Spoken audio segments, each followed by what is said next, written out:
નમસ્તે વિદ્યાર્થી મિત્રો, ધોરણ 12 વિષય રસાયણ વિજ્ઞાન પ્રકરણ નંબર 8 બી અને એફ વિભાગની અંદર આપનું હાર્દિક સ્વાગત છે. આજનો આપણો ટોપિક છે આયનીકરણ એન્થાલ્પી. તો આયનીકરણ એન્થાલ્પી સૌ પ્રથમ કોને કહેવાય? વાયુરૂપ તટસ્થ પરમાણુમાંથી જ્યારે ઇલેક્ટ્રોન દૂર કરવા માટે જે ઉર્જા આપવી પડે તેને આયનીકરણ એન્થાલ્પી કહેવાય. હવે ડી વિભાગમાં દાખલ થતો ઇલેક્ટ્રોન અંદરની 3D કક્ષકમાં દાખલ થાય છે. જ્યારે કોઈ અંદરની 3D કક્ષકમાં ઇલેક્ટ્રોન દાખલ થાય અને કેન્દ્રીય વીજભાર વધતો હોય તો આકર્ષણ વધે. આકર્ષણ વધે એટલે કદ ઘટે. કદ ઘટે, આકર્ષણ વધે તો સ્વાભાવિક છે એના ઇલેક્ટ્રોનને દૂર કરવા માટે વધારે ઉર્જા જરૂર પડે. માટે આયનીકરણ એન્થાલ્પીનું મૂલ્ય ડેલ્ટા IH સ્કેનેડિયમથી ઝિંક તરફ જાવ એમ વધે. ધ્યાન રાખજો, સ્કેનેડિયમથી ઝિંક તરફ જાવ એમ વધે અને ઝિંકનું સૌથી વધારે હોય પૂર્ણ ભરાયેલી કક્ષકને કારણે. Zn ડેલ્ટા IH સૌથી વધુ. કારણ શું કામ સૌથી વધુ છે? પૂર્ણ ભરાયેલી કક્ષક.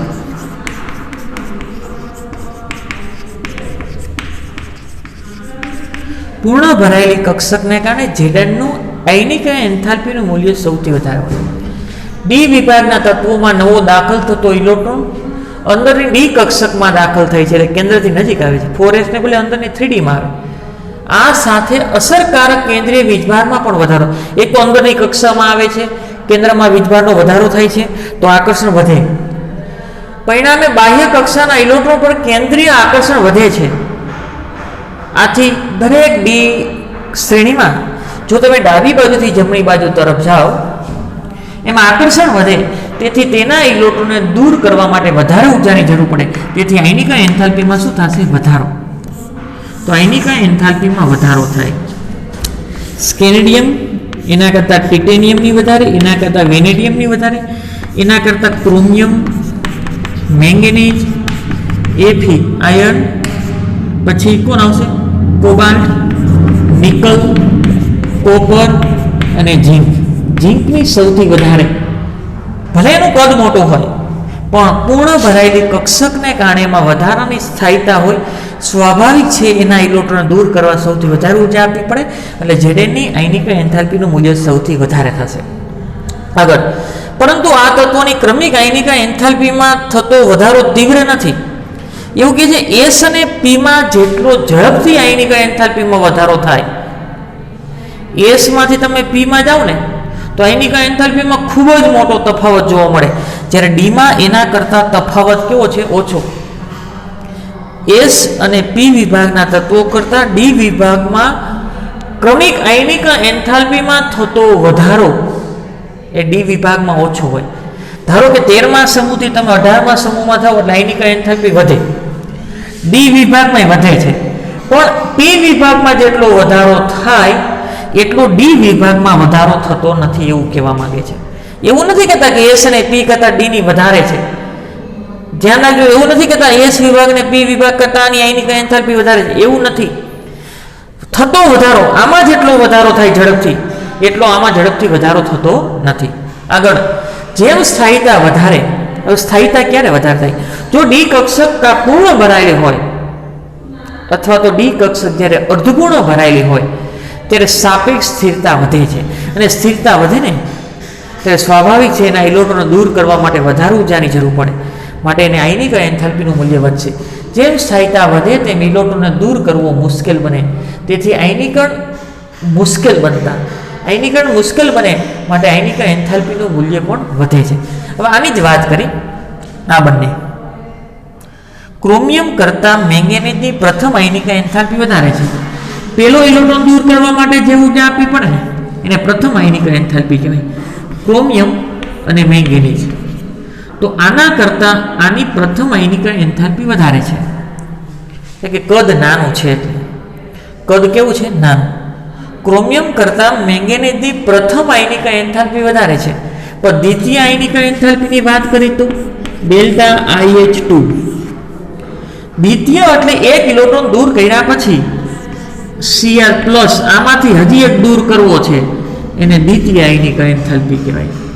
Mn પ્લસ આમાંથી દૂર કરવા માટે એટલે કે એક તો થયેલો છે અને બીજો દૂર કરવા માટે જે ઊર્જા આપવી પડે ને દ્વિતીય આયનિક એન્થાલ્પી કહેવાય. આમાં એક થયેલો છે દૂર અને બીજો દૂર કરવા માટે જે ઊર્જા આપવી પડે ને દ્વિતીય આયનિક એન્થાલ્પી કહેવાય. તો આની અંદર દ્વિતીય આયનિક એન્થાલ્પીનું મૂલ્ય કોનું વધારે છે ચેક કરી. આની ઇલેક્ટ્રોન રચના લખું. આર્ગોન પછીની આર્ગોન 3d5 4s1 આની લખી છે. આની આર્ગોન 3d5 4s2 આ ઉપરનાની લખી છે. ઓકે, પ્રથમ આયનિક એન્થાલ્પી તો Mn ની વધારે છે કારણ કે કદ નાનું છે એટલે, પણ એક ઇલેક્ટ્રોન દૂર કર્યા પછી પ્લસનો અર્થ એક દૂર થઈ ગયેલો છે. પ્લસનો અર્થ એક દૂર થઈ ગયેલો છે. હવે દ્વિતીય આયનિક એન્થાલ્પી કોને કહેવાય? બીજો ઇલેક્ટ્રોન દૂર કરવા માટે આપવી પડતી ઊર્જા એને શું કહેવાય? દ્વિતીય આયનિક એન્થાલ્પી. તો આમાંથી બીજો ઇલેક્ટ્રોન d માંથી દૂર થવાનો છે અને આમાં બીજો ઇલેક્ટ્રોન 4s માંથી દૂર થવાનો. તો સ્વાભાવિક છે કે 3d કરતા 4s કેન્દ્રથી દૂર હોય.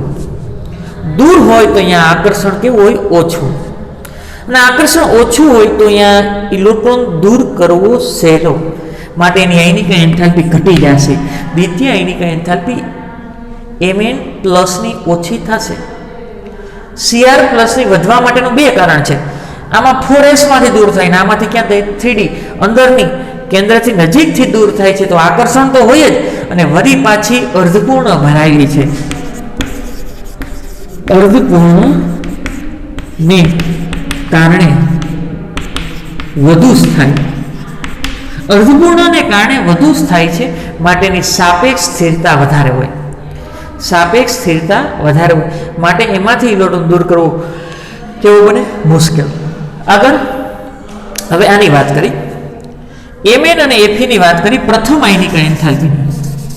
પ્રથમ આયનિક એન્થાલ્પી એટલે પેલો ઇલેક્ટ્રોન દૂર કરવા માટે આપવી પડતી ઊર્જા.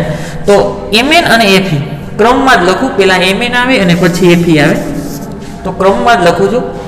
Mn અને Fe. ધ્યાન રાખો, Mn કરતાં Fe ની આયનિક એન્થાલ્પી વધારે છે પ્રથમ, કારણ કે આમાંથી પણ s માંથી દૂર થાય ને આમાંથી પણ s માંથી દૂર થાય. આની ઇલેક્ટ્રોન રચના આવી છે 3d5 4s2 3d6 4s2. આમાંથી s માં દૂર થાય, આમાંથી s માં દૂર થાય, પણ આનું કદ નાનું હોય. કદ નાનું હોય તો એનામાંથી આકર્ષણ વધારે છે તો એના ઇલેક્ટ્રોન દૂર કરવા માટે વધારે ઊર્જા આપવી પડે. હવે તૃતીય આયનિક એન્થાલ્પીની વાત કરવી છે. Delta IH3. તૃતીય કે ત્રીજો ઇલેક્ટ્રોન દૂર કરવા તો અગાઉથી બે દૂર થયેલા હોય. આમાંથી બે દૂર થયેલા છે Mn2+ અને Fe2+. કોની વધારે હોય? આની ઇલેક્ટ્રોન રચના લખો. તૃતીય આયનીકરણ એટલે ત્રીજો ઇલેક્ટ્રોન દૂર કરવો છે તો અગાઉથી બે દૂર થયેલા છે તો આની ઇલેક્ટ્રોન રચના આવી થાય. આર્ગોન પછીની આર્ગોન 2+ નો અર્થ બે દૂર થાય છે તો અહીંથી દૂર થશે તો અહીં શું થયું? 3d5. આમાંથી બે દૂર કરવા છે તો આર્ગોન 3d6. હવે કોની તૃતીય આયનિક એન્થાલ્પીનું મૂલ્ય વધારે છે એ મને કહો. તૃતીય આયનિક એન્થાલ્પીનું મૂલ્ય, આમાંથી ત્રીજો બે તો દૂર થઈ ગયા, આમાંથી બે દૂર થઈ ગયા, ત્રીજો દૂર કરવો છે તો અહીંયા આ રીતે ઇલેક્ટ્રોન રચના છે 3d. આ 1 આ 2 આ 3 આ 4 આ 5 અને 6. આમાં ત્રીજો થશે ને આમાંથી થશે. અર્ધપૂર્ણને કારણે વધુ થાય. અર્ધપૂર્ણને કારણે વધુ થાય. અર્ધપૂર્ણને કારણે વધુ થાય છે અને આમાંથી 3d માં દૂર થાય, આમાંથી 3d માં દૂર થાય. પણ પ્રશ્ન એ છે આમાં બે ઇલેક્ટ્રોન ભરાયેલા છે ને ત્યાંથી દૂર થાય અને ઇલેક્ટ્રોન વચ્ચે અપાકર્ષણ ઓછું હોય. સોરી, અહીં ઇલેક્ટ્રોન વચ્ચે અપાકર્ષણ વધારે છે ને અહીંયા સહેલાઈથી દૂર થઈ જશે તો અહીંયા આપવી પડતી ઊર્જા ઓછી હોય અને અહીંયા અર્ધપૂર્ણ ભરાયેલી છે અને અર્ધપૂર્ણને કારણે વધુ થાય છે તો સ્વાભાવિક એના ઇલેક્ટ્રોનને દૂર કરવા માટે સૌથી વધારે ઊર્જા આપવી પડે. એના ઇલેક્ટ્રોન દૂર કરવા માટે વધારે ઊર્જા આપવી પડે. એટલે તૃતીય આયનિક એન્થાલ્પી Mn2+ અને Mn2+ ની વધારે હોય. એટલું યાદ રાખો, જ્યારે અર્ધપૂર્ણ ભરાયેલી હોય એને કારણે સ્થિરતા વધે અને અને સ્થિરતા વધે તો એના ઇલેક્ટ્રોન દૂર કરવા માટે વધારે ઊર્જાની જરૂર પડશે.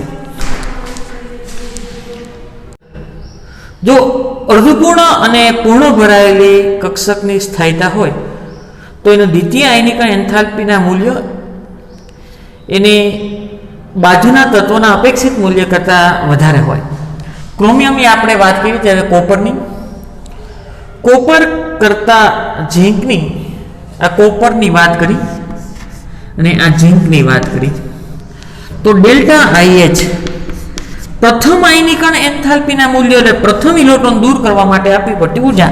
આની ઇલેક્ટ્રોન રચના આવી છે 3d10 4s1 અને આની છે 3d10 4s2. હવે આના કરતા હવે ધ્યાન રાખજો, પ્રથમ આયનીકરણ પહેલો ઇલેક્ટ્રોન દૂર કરવા માટે આપવી પડતી ઉર્જા, પહેલો ઇલેક્ટ્રોન આમાંથી દૂર થશે અને આના પહેલો ઇલેક્ટ્રોન આમાંથી દૂર થાય.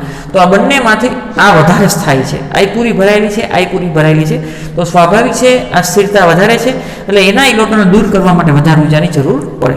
હવે બીજો ઇલેક્ટ્રોન દૂર કરવા માટે જે ઉર્જા આપવી પડે એને દ્વિતીય આયનીકરણ એન્થાલ્પી કહેવાય. તો કોપર પ્લસ અને ઝિંક પ્લસ બીજો દૂર કરવાનો છે એટલે એક દૂર કર્યા પછી તો એક દૂર થઈ અહીંથી થાય તો હવે થશે 3d10 અને આની શું થશે આર્ગોન 3d10 4s1. તો આર્ગોન હવે તમે કહો એક દૂર કર્યા પછી બીજો દૂર કરવા માટે આપવી પડતી ઉર્જાને દ્વિતીય આયનીકરણ એન્થાલ્પી કહેવાય. દ્વિતીય આયનીકરણ એન્થાલ્પીનું મૂલ્ય Zn પ્લસનું ઓછું હોય, Cu પ્લસનું વધારે હોય. MCQ માટે ધ્યાન રાખજો ખાસ.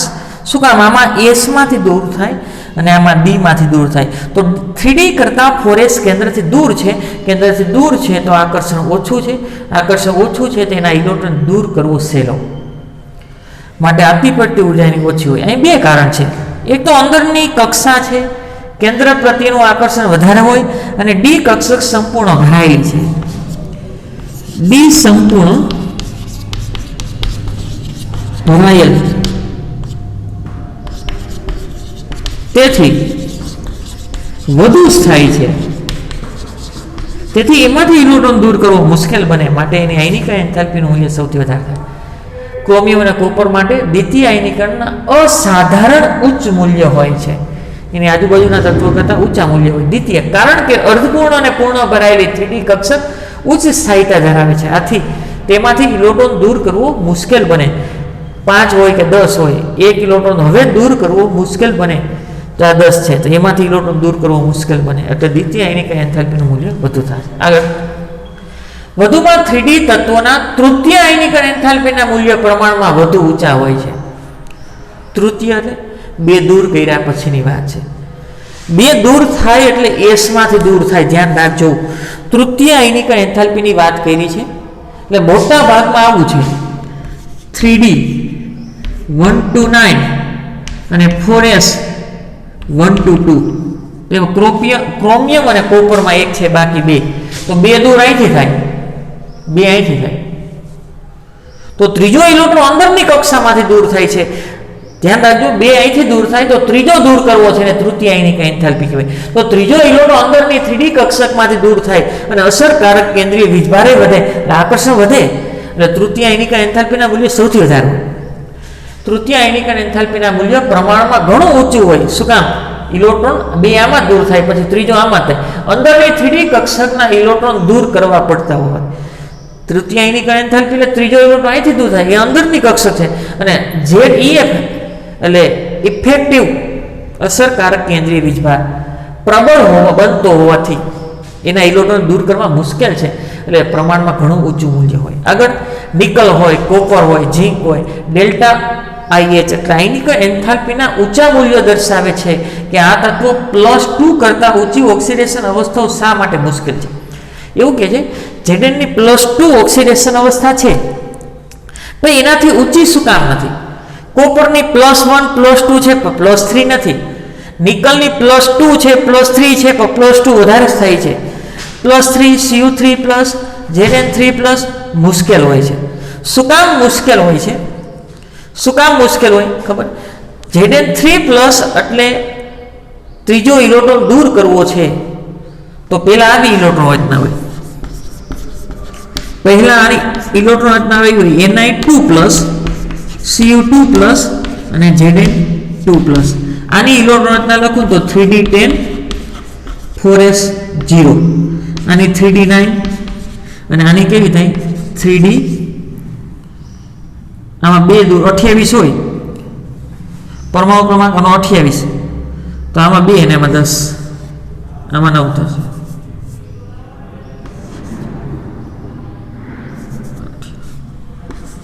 આવી ઇલેક્ટ્રોન રચના છે.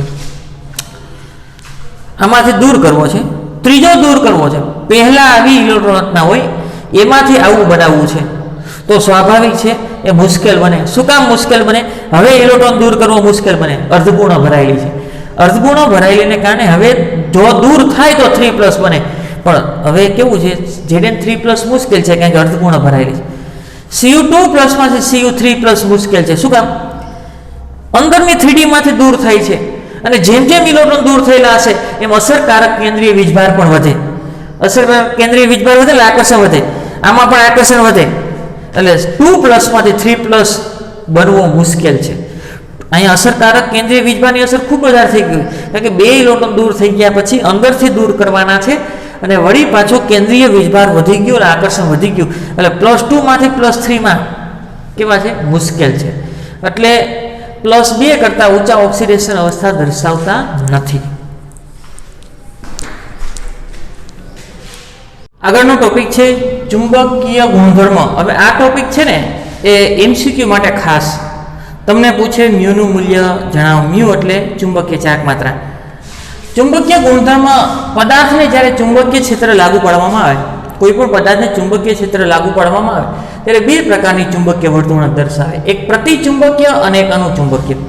તો પ્રતિચુંબકીય ક્યારે કહેવાય? કોઈ પદાર્થ અથવા અયનની અંદર જો બધા જ ઇલેક્ટ્રોન યુગ્મિત હોય, કોઈ પદાર્થ અથવા અયનની અંદર બધા જ ઇલેક્ટ્રોન યુગ્મિત હોય અને તમે એને ચુંબકીય ક્ષેત્ર લાગુ પાડશો તો એ અપાકર્ષણ અનુભવે, તો તેને પ્રતિચુંબકીય કહેવાય. જે પદાર્થ અથવા અયનમાં બધા જ યુગ્મિત ઇલેક્ટ્રોન ધરાવતા હોય તો તે લાગુ પાડેલા ક્ષેત્ર એટલે ચુંબકીય ક્ષેત્ર દ્વારા અપાકર્ષણ પામે. ચુંબકીય ક્ષેત્રમાં અપાકર્ષણ પામે તો એને પ્રતિચુંબકીય કહેવાય. અને અપાકર્ષણ ક્યારે પામે? અયુગ્મિત ઇલેક્ટ્રોન હોય તો. એટલું ધ્યાન રાખજો. અનુચુંબકીય ક્યારે કહેવાય? પદાર્થ અથવા ધાતુ અયનની અંદર એક અથવા વધારે અયુગ્મિત ઇલેક્ટ્રોન હોય અને ચુંબકીય ક્ષેત્ર લાગુ પાડવામાં આવે તો આકર્ષણ પામે તો અનુચુંબકીય કહેવાય. એટલું યાદ રાખો. અયુગ્મિત ઇલેક્ટ્રોન અયુગ્મિત ઇલેક્ટ્રોન હોય તો આકર્ષણ પામે અને અનુચુંબકીય. અયુગ્મિત ઇલેક્ટ્રોન તો અનુચુંબકીય અને યુગ્મિત ઇલેક્ટ્રોન તો પ્રતિચુંબકીય. અયુગ્મિત ઇલેક્ટ્રોન તો અનુચુંબકીય અને ચુંબકીય ક્ષેત્ર લાગુ પાડશો તો આકર્ષણ પામે છે. હવે ડી વિભાગના જેટલા તત્વો છે ને એમાં બધા પાસે ડી કક્ષક ઇલેક્ટ્રોનથી અપૂર્ણ ભરાયેલી છે માટે સંક્રાંતિ શ્રેણીના તત્વો કહેવાય. હવે ડી કક્ષક અપૂર્ણ છે એટલે અયુગ્મિત હોય અને અયુગ્મિત હોય ને એટલે એટલું યાદ રાખવું સંક્રાંતિ શ્રેણીના બધા તત્વો અનુચુંબકીય ગુણધર્મ ધરાવે. જો અયુગ્મિત ઇલેક્ટ્રોન હોય ને તો અનુચુંબકીય ગુણધર્મ ધરાવે. જે પદાર્થ લાગુ પાડેલા ચુંબકીય ક્ષેત્રમાં અતિ પ્રબળ રીતે આકર્ષાય, જો આકર્ષણ પામે ને એને અનુચુંબકીય કહેવાય, પણ પ્રબળ રીતે આકર્ષાય એને લોહ ચુંબકીય પદાર્થ કહેવાય. આગળ મોટા ભાગના સંક્રાંતિ ધાતુ આયનો અનુચુંબકીય છે. અનુચુંબકીય કોને કહેવાય? અયુગ્મિત ઇલેક્ટ્રોન હોય તો આપણને ખ્યાલ છે એની ઇલેક્ટ્રોન રચના આવી છે 3d129 અયુગ્મિત છે, ઇલેક્ટ્રોનથી અપૂર્ણ ભરાયેલી છે એટલે અયુગ્મિત ઇલેક્ટ્રોનને કારણે અનુચુંબકીય ગુણધર્મ ધરાવે. તેનું અનુચુંબકત્વ કોને કારણે છે? તો અયુગ્મિત ઇલેક્ટ્રોનના હાજરીને કારણે હોય. અનુચુંબકીય શું કામ છે? અયુગ્મિત ઇલેક્ટ્રોનની હાજરી છે. કારણ કે સંક્રાંતિ શ્રેણીના તત્વો જેને કહેવાય ડી કક્ષક ઇલેક્ટ્રોનથી અપૂર્ણ ભરાયેલી છે. અપૂર્ણ ભરાયેલી છે તો શું હોય? અયુગ્મિત ઇલેક્ટ્રોન. અને અયુગ્મિત ઇલેક્ટ્રોન હોય તો અનુચુંબકીય ગુણધર્મ ધરાવે. તો એ પ્રતિચુંબકીયની વાત કરવાની નથી. આ અનુચુંબકત્વને કારણે અયુગ્મિત ઇલેક્ટ્રોનને કારણે પદાર્થ અથવા આયન ચુંબકીય ચાક માત્રા ધરાવે. ચુંબકીય ચાક માત્રા 2 પ્રકારની હોય, એક સ્પિન ચુંબકીય ચાક માત્રા અને એક ઓર્બિટલ ચુંબકીય ચાક માત્રા. એટલે કે જ્યારે આ કેન્દ્ર છે બરોબર, ઇલેક્ટ્રોન છે આ કક્ષામાં પરિભ્રમણ કરતો હોય, કક્ષાને કહેવાય ઓર્બિટ, કક્ષકીય ચુંબકીય ચાક માત્રા ઉત્પન્ન કરે.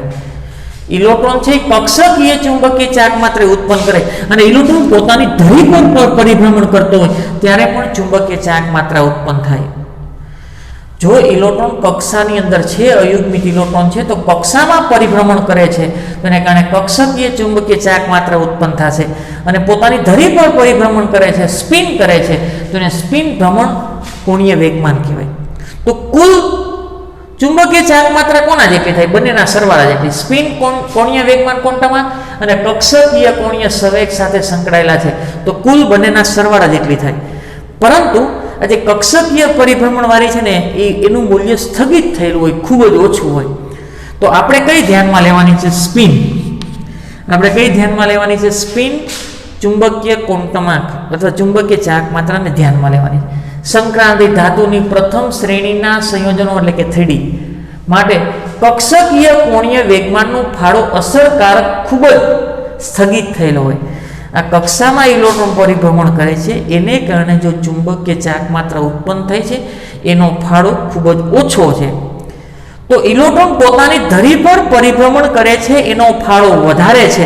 માટે આપણે ધ્યાનમાં કોને લેવાનું છે? ફરીથી ઇલેક્ટ્રોન કક્ષામાં પરિભ્રમણ કરે છે અને કક્ષકીય કોણીય વેગમાન કહેવાય. એને કારણે ઉત્પન્ન થતું ચુંબકીય ચાક માત્રાનું મૂલ્ય સ્થગિત ઓછું હોય એટલે એને ગણતરીમાં લેવામાં આવતું નથી. ઇલેક્ટ્રોન પોતાની ધરી પર પરિભ્રમણ કરે છે એને કારણે ઉત્પન્ન થતું ચુંબકીય ક્ષેત્ર ખૂબ વધારે હોય એટલે એને ધ્યાનમાં લેવામાં આવે છે. કોણીય વેગમાનનો ફાળો અસરકારક રીતે ખૂબ જ સ્થગિત થયેલો હોય તેથી મ્યુ અને મ્યુ કહેવાય. મ્યુ ઓર્બિટ એટલે કક્ષકીય અનુચુંબકત્વમાં કોઈ ફાળો હોતો નથી. તો આપણે કયું ધ્યાનમાં લેવાનું છે? ચુંબકીય ચાક માત્રા અયુગ્મિત ઇલેક્ટ્રોનની સંખ્યાને આધારે મળે. ચુંબકીય ચાક માત્રા કોને કારણે મળશે? અયુગ્મિત ઇલેક્ટ્રોનની સંખ્યાને આધારે. અને એની ગણતરી કોને આધારે કરવાની છે? બે પ્રકારની છે, એક કક્ષકીય અને એક સ્પિન. તો કક્ષકીય તો ઓછું હોય તો સ્પિન ઓનલી, ભ્રમણ માત્ર. સ્પિન કોણીય ક્વોન્ટમાંકને ધ્યાનમાં લેવાનો છે, સ્પિન ઓનલી. તો મ્યુ બરાબર સૂત્ર, આ એક સૂત્ર યાદ રાખજો ખાસ, મ્યુ બરાબર √n(n+2), જ્યાં n શું બતાવે છે? અયુગ્મિત ઇલેક્ટ્રોનની સંખ્યા. n શું બતાવે છે? અયુગ્મિત ઇલેક્ટ્રોનની સંખ્યા. મ્યુ SO, મ્યુ એટલે ચુંબકીય ચાક માત્રા બે પ્રકારની છે, કક્ષકીય અને સ્પિન. તો આપણે કે લીધી સ્પિન ઓનલી, ભ્રમણ માત્ર. ચુંબકીય ચાક માત્રા કઈ? ભ્રમણ આધારિત ચુંબકીય ચાક માત્રા. અને Bm એ બોહર મેગ્નેટમ છે, એનો એકમ છે. Bm શું બતાવે છે? બોહર મેગ્નેટમ એનો એકમ છે. મ્યુ બરાબર √n(n+2), જ્યાં n અયુગ્મિત ઇલેક્ટ્રોનની સંખ્યા લેવાની છે. મ્યુ SO એટલે ચુંબકીય ચાક માત્રા છે, સ્પિન ઓનલી. અને Bm બોહર મેગ્નેટમ એનો એકમ છે. એટલે એટલું ધ્યાન રાખજો ખાસ. આગળ અયુગ્મિત ઇલેક્ટ્રોનની સંખ્યા વધતા, જેમ જેમ અયુગ્મિત ઇલેક્ટ્રોન એમની સંખ્યા વધશે એમ મ્યુ શું થતું જશે? વધતું જશે.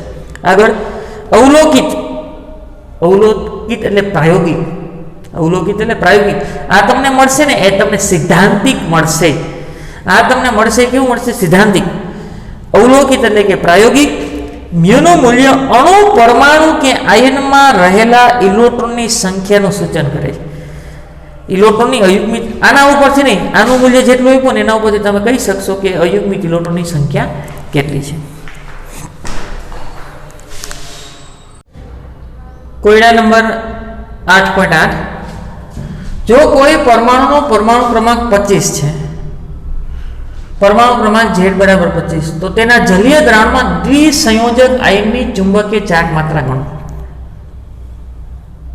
પરમાણુ ક્રમાંક 25 છે તો m, અથવા હું 25 પરમાણુ ક્રમાંક ધરાવતું તત્વ જ લઈ લઉં. ધારો કે 25 પરમાણુ ક્રમાંક ધરાવતું તત્વ Mn છે, પરમાણુ ક્રમાંક 25. ઓકે, એની ઇલેક્ટ્રોન રચના આવી થાય: આર્ગોન,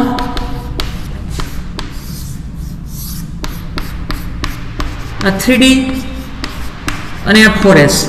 18, 19, 20, 21, 22, 23 અને 25. પણ આપણે દ્વિસંયોજક આયનની ચુંબકીય, દ્વિસંયોજક એટલે એની સંયોજકતા 2 હોય છે અને એની સંયોજકતા 2 એટલે એને 2 ઇલેક્ટ્રોન ગુમાવેલા હોય. જલીય દ્રાવણમાં, એટલે જલીય દ્રાવણમાં તમે નાખશો ને એટલે બે ઇલેક્ટ્રોન ગુમાવી દેશે, આયનને આપી દેશે, એટલે Mn2+ ની વાત કરે છે. Mn2+ એટલે બે ઇલેક્ટ્રોન ગુમાવ્યા છે. હવે ધ્યાન રાખજો, બે ઇલેક્ટ્રોન ક્યાંથી ગુમાવે છે? તો n બરાબર 3 અંદરની છે, n બરાબર 4 બહારની છે. આ બહારની કક્ષા છે તો અહીંયા આકર્ષણ ઓછું હોય. આકર્ષણ ઓછું હોય તો અહીંયાથી ઇલેક્ટ્રોન દૂર કરવો મુશ્કેલ છે, સોરી અહીંયા સરળતાથી દૂર થઈ જાય. તો અહીંયાથી પહેલા દૂર થાય તો 3D માં કેટલા વધ્યા? 5. તો n બરાબર 5 એ શું બતાવે છે? અયુગ્મિત ઇલેક્ટ્રોનની સંખ્યા. n બરાબર 5 અયુગ્મિત ઇલેક્ટ્રોનની સંખ્યા. μSO ભ્રમણ ચાર્જ માત્રા, spin only, n+2. Okay, n કેટલા છે? 5. તો 5 + 2 5 7 7 50 35, અને એની જો વર્ગમૂળ લેવામાં આવે તો 5.92 મળશે. કેટલું મળશે? 5.92. Bm એટલે બોહર મેગ્નેટમ. હવે એક વસ્તુ યાદ રાખજો, હવે ઘણી વખત તમને પૂછે કે જો આના મૂલ્ય આપેલા હોય તમને પૂછે કે અયુગ્મિત ઇલેક્ટ્રોનની સંખ્યા કેટલી હોય, તો યાદ રાખો જેમાં એક અયુગ્મિત ઇલેક્ટ્રોન હશે તો મ્યુનું મૂલ્ય 1 ની નજીક જ આવશે. બે અયુગ્મિત હશે તો 2 ની નજીક આવશે મ્યુ. તો ધારો કે 5 છે, આગળનો આંકડો જુઓ, આગળનો આંકડો 5 છે ને તો અયુગ્મિત 5 જ આવે. પોઈન્ટ પછી જે હોય તે, ધારો કે આગળનો આંકડો 4 હોય તો અયુગ્મિત 4 જ આવશે, આગળનો આંકડો 3 હોય તો અયુગ્મિત 3 જ આવશે. મને કહો ડી માં વધુ અયુગ્મિત કેટલા સમય છે? કે 5. તો 5 કરતાં મ્યુનું મૂલ્ય વધારે થશે નહીં. આગળ લખાણ સંબંધિત પ્રશ્ન 8.8 પૂછાય એવા છે. આ જ રીતે પ્રશ્ન તમને પૂછાશે તો એટલું લખવું ફરજિયાત છે. એ ધરાસ્થિતિની ઇલેક્ટ્રોનના, પછી એની ઓક્સિડેશન અવસ્થાની ઇલેક્ટ્રોનના, પછી સૂત્ર લખવું જરૂરી છે, અયુગ્મિત ઇલેક્ટ્રોનની સંખ્યા, અને છેલ્લે એકમ લખવો જરૂરી છે. આગળ M2+ આયન જેનો પરમાણુ ક્રમાંક 27 છે. પેલા આની ઇલેક્ટ્રોનના લખું, M 27, આર્ગોન એટલે 18,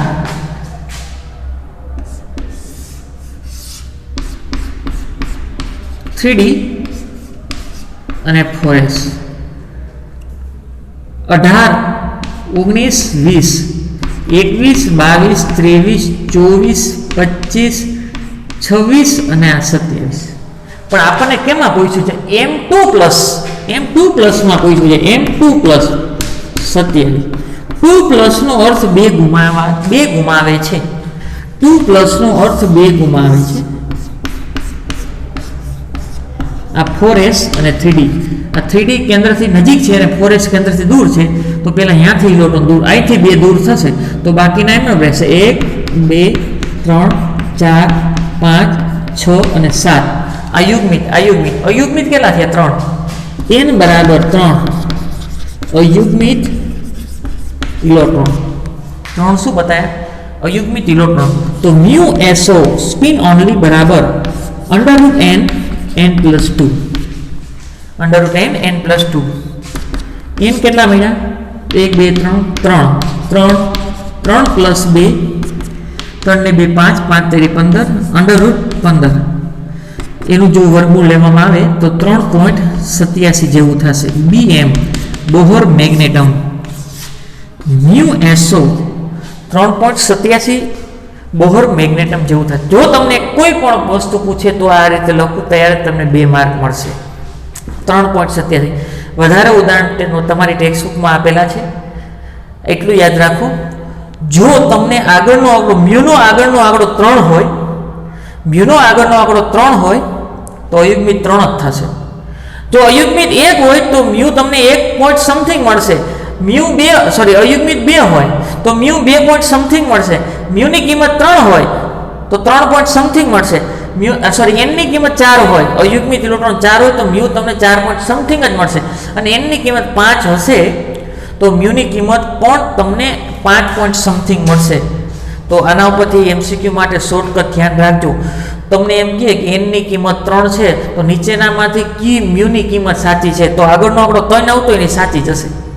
અથવા આ આપેલું હોય 3.87 તો આગળનો આંકડો કેટલા 3 તો તમને પૂછે કે આમાં અયુગ્મિત ઇલેક્ટ્રોનની સંખ્યા કેટલી 3 જો અહીં આગળનો આંકડો કેટલો છે 5 તો અયુગ્મિત ઇલેક્ટ્રોનની સંખ્યા પૂછે તો કેટલી થઈ 5 તમને એમ પૂછે કે ડી કક્ષકમાં વધુ કેટલા અયુગ્મિત ઇલેક્ટ્રોન સમાવી શકાય તો ડી કક્ષકમાં છોકરાઓ ધ્યાન રાખજો વધુ 5 અયુગ્મિત ઇલેક્ટ્રોન સમાવી જાય ધારો કે છઠ્ઠો હોય તો અહીંયા આવે તો અયુગ્મિત કેટલા થાય 4 તો પાછું ઘટવાનું ચાલુ થાય 4 પોઈન્ટ સમથિંગ આવશે ન્યુ 7 ઇલેક્ટ્રોન હોય તો આ 5 આ 6 ને 7 તો અયુગ્મિત કેટલા થાય 3 અસ્તુ